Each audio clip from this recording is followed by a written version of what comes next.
बेटा, अपना ध्यान रखना। वह तुम्हारी रक्षा करेगा। उसे अपने से अलग मत होने देना। रौनक का पूरा परिवार अब सड़क पर आ चुका है और यह सब हुआ है शिवांश की वजह से। लेकिन जब वह अपनी माँ स्मिता की ऐसी हालत देखता है तो उसे अपनी गलती का एहसास होता है। कुमकुम भाग्य में आने वाला ट्विस्ट बहुत ही धमाकेदार होने वाला है। कहानी में आप देख रहे हैं कि बेचारी प्रार्थना अब यह सच जान चुकी है कि शिवांश रौनक के परिवार को बर्बाद करना चाहता है। क्यों?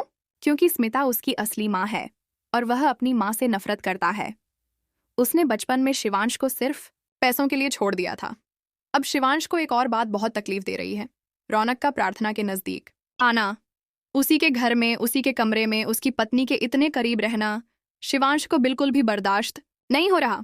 जब शिवांश को पता चलता है कि जिस घर में रौनक रह रहा है वह घर गिरवी पड़ा है तो वह बिना देर किए उसे खरीद लेता है। इसके बाद घर में शिवांश और रौनक के बीच जबरदस्त लड़ाई होती है।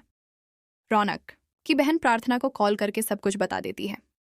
इसके बाद शिवांश पूरे घर को खाली करवा देता है। एक एक करके सबको बाहर निकाल दिया जाता है। जैसे ही प्रार्थना को यह सब पता चलता है वह सब कुछ रोकने के लिए पहुंचती है, लेकिन तब तक सभी लोग बेघर हो चुके होते हैं। अब स्मिता की हालत और भी खराब होती जा रही है। रौनक मदद मांगने जा रहा है, किसी और से नहीं बल्कि प्रार्थना से। स्मिता को रौनक की चिंता होने लगती है। उसकी हालत और भी बिगड़ जाती है। यह देखकर शिवांश को पछतावा होता है। उसे बहुत बुरा लगने लगता है क्योंकि आखिरकार स्मिता उसकी माँ है।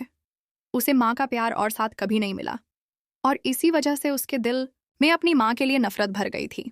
वह नहीं चाहता था कि स्मिता उसकी जिंदगी में लौटे, लेकिन कहीं ना कहीं वह माँ का प्यार चाहता भी है। इसीलिए वह सब कुछ कर रहा था ताकि अपनी तकलीफ दिखा सके। लेकिन जब वह अपनी माँ को तकलीफ में देखता है तो उसे अच्छा नहीं लगता। अब वह पूरी तरह से स्मिता को संभालता हुआ नजर आएगा। लेकिन क्या यह सब कुछ सिर्फ थोड़े समय के लिए है या फिर वाकई में वह अपनी नफरत को भुलाकर स्मिता को एक और मौका देगा? क्या स्मिता अपने बेटे के दर्द को समझ पाएगी?